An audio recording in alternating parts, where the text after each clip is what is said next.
కోట్లాడి సాధించుకున్న తెలంగాణలో ప్రజల ఆకాంక్షల మేరకు కాంగ్రెస్ ప్రభుత్వం పనిచేస్తుందని ఎస్సీ ఎస్టీ సంక్షేమ శాఖ మంత్రి అడ్లూరి లక్ష్మణ్ కుమార్ పేర్కొన్నారు.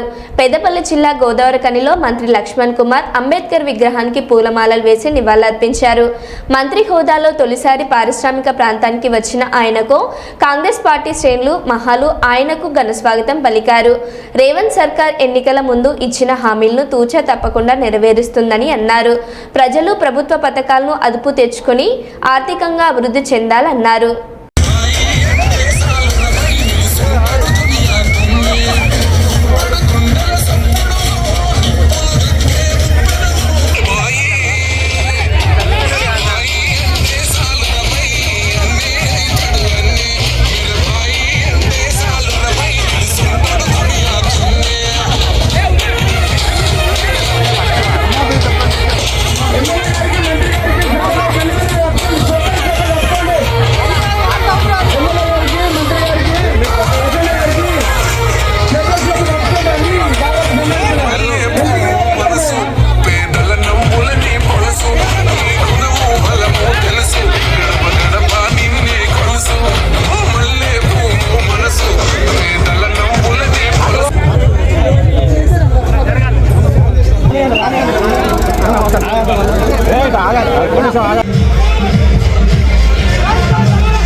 श्रीमान आपके डायरेक्शन के लिए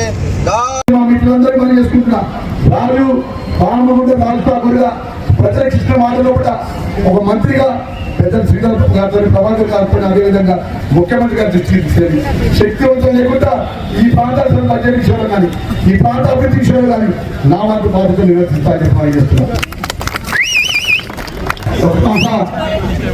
మా కాంగ్రెస్ పార్టీ కార్యకర్తలందరూ కూడా కాంగ్రెస్ పార్టీ కుటుంబ సభ్యులందరూ కూడా పనిచేసుకుంటున్నాం.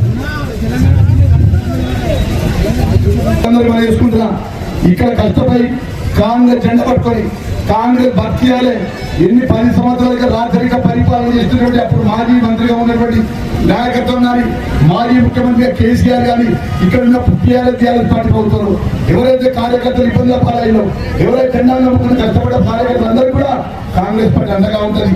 మంత్రి గారిని మాటిస్తున్నా ఇక్కడ వేదికపై కానీ వేదిక కింద కాంగ్రెస్ పార్టీ చేయడానికి మీ లక్ష్మణ్ కుమార్ అన్నగా మీరు ఎప్పుడు ఏ చిన్న విషయానికి మా లక్ష్మణ్ కుమార్ మంత్రి అని చెప్పి మా రాజు గారి ద్వారా ఏ చిన్న విషయాన్ని నాకు చెప్పినా కూడా తప్పకుండా మన కాంగ్రెస్ పార్టీ శ్రేణులకు ఏం చేసే విషయంలో కూడా నేను ముందు వస్తూ ఉంటాం. ఎందుకంటే మన రామగుండం మన గోదావరి కానీ మన బొగ్గుపని కార్మికుల విషయంలో కూడా కార్మికులు బిడ్డగా నాకు ఇక్కడ కష్టాలు తెలుసు, ఇబ్బందులు తెలుసు. కార్మికుల యొక్క ఏ విధమైన లోపలికి అయితే బయటకు వచ్చే నమ్మకం లేని పరిస్థితుల్లో కూడా కార్మికుల పక్షాన మా ఐఎన్టీ సంబంధించిన పెద్దలు కూడా జనప్రసాద్ గారు కానీ, అదే నరసింహారెడ్డి గారు కానీ, అదే పురంపూరి గారు కానీ వారు కూడా స్వాగతం పలుకుతారు. మా యువత కాంగ్రెస్ మిత్రులు, మా ఎన్ఎస్ఐ మిత్రులు, మా మహిళా సోదరి వాళ్ళు, మా చెల్లెళ్ళు, మా అక్కలు, ఇక్కడ మా కాంగ్రెస్ పార్టీ పెద్దలు, వేదిక పైనటువంటి కాంగ్రెస్ పార్టీ కుటుంబ సభ్యులందరూ కూడా పేరు పేరున, ఎందుకంటే నేను మిత్రులందరూ పని చేసుకుంటున్నా. ఎవరికి ఏ కష్టం వచ్చినా ఈ ప్రాంత ప్రజలకు ఇచ్చిన మాట విషయంలో కూడా 100% అన్ని విధాలా మీకు అండగా ఉండే బాధ్యత నాదే విషయాన్ని సవినయంగా మనవి చేసుకుంటూ నేను సెలవు తీసుకుంటున్నాను.